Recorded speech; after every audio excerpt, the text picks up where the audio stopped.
Catherine Bernardo nagtampo nga ba kay Alden? Nagselos kay Sanya Lopez.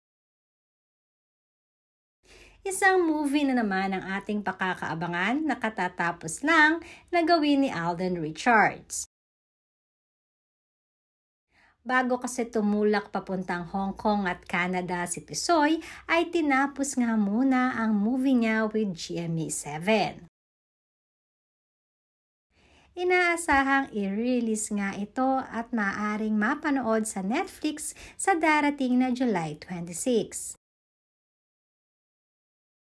The movie is about Japanese occupation noon sa Philippines.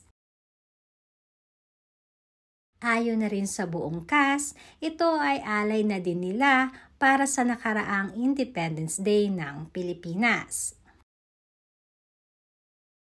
Samantalang amin namang napag-alaman na kaya pala ora-orada ang naging pagdalaw ni Alden sa bahay nila Kat ay upang bumawi sa dalaga.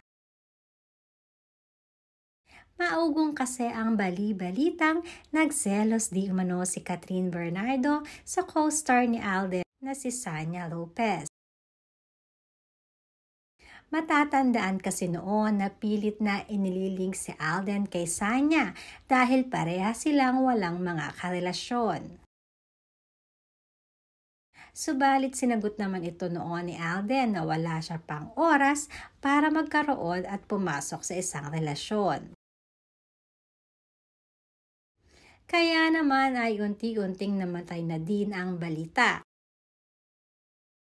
Sinasabing nagtampo or nagselo si Catherine kay Sanya, subalit hindi naman pala ito ang totoong dahilan ng pagdalaw ni Alden.